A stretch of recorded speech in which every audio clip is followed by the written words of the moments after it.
Hello and welcome, ladies and gentlemen. My name is Helen Winpenny and I'm honoured and delighted to have this opportunity to share with you my work within the World Health Tract. This presentation is entitled, What Would Florence Do to Mitigate the Psychological Impact of Nursing Sick and Injured Children when Deployed on Operations? So firstly, to introduce myself, my name is Helen Winpenny and I'm a corporal within the Queen Alexander's Royal Army Nursing Corps. My journey into nursing first began when I joined the British Army in August 2016. I completed 14 weeks of basic soldier training and then went on to Birmingham City University in January 2017 to complete my adult nursing degree. I qualified in January of this year and I now work within a joint hospital group. Joint hospital groups were generated because there are no longer any military hospitals. Therefore, for military nurses to develop their knowledge, skills and experience, we work shoulder to shoulder with our NHS colleagues within NHS hospitals across the UK. This includes hospitals in Catterick, Birmingham, Camberley, Portsmouth and Plymouth. So firstly, let's look into how Florence was first involved with nursing within the military. Florence Nightingale was commissioned by the Secretary of War, Sidney Herbert, in March 1854 to take a team of 38 nurses to Scutari. This was the location where the wounded, sick and injured soldiers of the Crimean War were taken to receive medical care and treatment. Florence travelled with the aim of providing this medical care, supplies and treatment to the injured soldiers to improve their health and well-being outcomes. This extraordinary journey undertaken by Florence's nurses was the first exposure and introduction of women providing medical care and treatment within the army, as previously it had been predominantly a male occupation.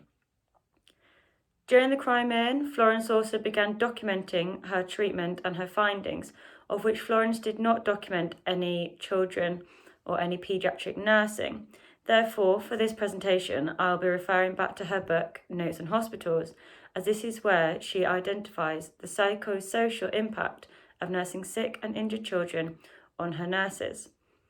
From this, we'll be able to highlight the first-hand experiences of military nurses of those deployed to both Afghanistan and Sierra Leone with the aim of providing nursing care and treatment and their experiences of caring for wounded, sick and injured children, and just how the psychological challenges faced by our military nurses are shared with those of the Nightingale nurses.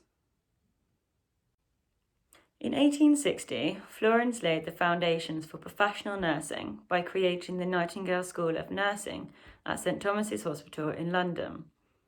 Her nurses were originally untrained within the paediatric nursing field, and this would have increased their potential for situational distress when faced with the care and demands of a sick or injured child due to their lack of knowledge, skills and experience. In her book, Notes on Hospitals, Florence identified that her nurses found nursing sick or injured children to be an unbearable strain. This then led to fretfulness, fatigue and anxiety, resulting in the perpetual wear and tear to the spirits. This clearly demonstrates the psychological impact of caring for children and just how her nurses originally suffered from the responsibility and demand presented by sick children. During a later hospital visit, Florence was able to observe this distress firsthand and therefore recommended that children should be admitted to the women's wards.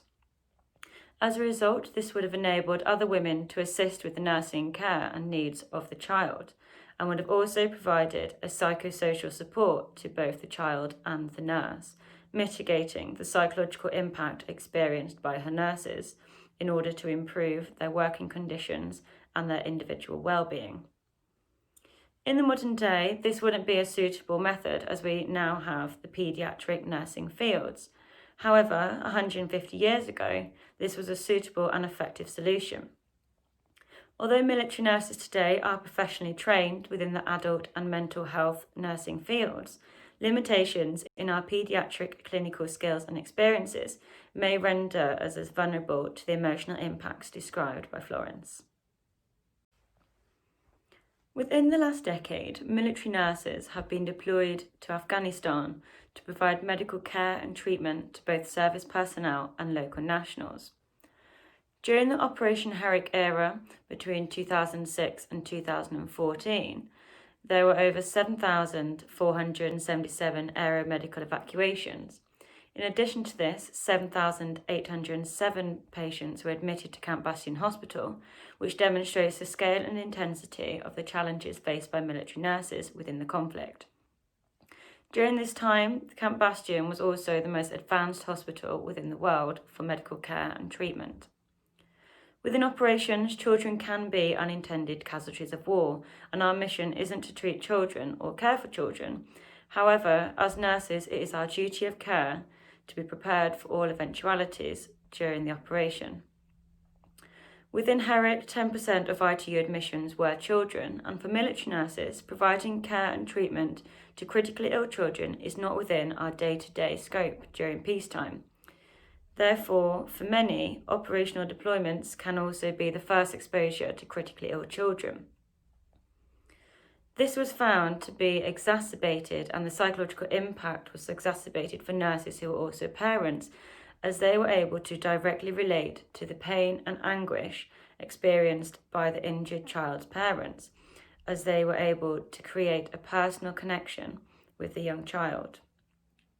Dr. Finnegan, who is now a retired nursing officer within the British Army, conducted a qualitative research out in Afghanistan to obtain a first-hand record of the military nurses' experiences when out on deployment. He identified the psychological stress and fatigue felt when nurses were generated by the vulnerability and anxiety relating to caring for children. Dr. Finnegan suggested that the associated psychological stress could be mitigated through developing a level of resilience of what to expect during operations, and therefore to be prepared for both psychologically and physically prior to deployment would result in a potential mitigation of the negative impact of nursing sick, wounded and injured children. In 2014, military nurses were deployed to Sierra Leone on a humanitarian mission named Operation GRITROCK. This had the aim of providing care and treatment to the local and international health workers within the Ebola treatment unit in order to prevent the spread of the deadly virus throughout the west of Africa. The Ebola treatment unit was built on the connecting fence line of the Save the Children Ebola treatment unit. Therefore, this meant that there was no hardened segregation between the two units, which meant on a daily basis military nurses could regularly see and hear the concurrent activity next door, which included the children crying and screaming for their mothers, who had either been segregated due to the deadly virus or who had unfortunately died. For the military nurses, this created an uncomfortable situation as they were unable to provide help or assist the children across the fence line due to working in a separate treatment unit. They were also embodied by the medical rules of eligibility. This caused ethical challenges for the nurses, especially those who were also parents. In Sierra Leone, this was found to be a difficult situation to deal with, and similarly relayed to those feelings documented by Dr. Finnegan in Afghanistan. This psychosocial challenge was both present and experienced during Florence Nightingale's nurses' time and during recent operational deployments by military nurses, during which the deployment to Sierra Leone, the Draper and Jenkins study was conducted to document the nurses' and healthcare workers' experiences of working within a deadly virus environment.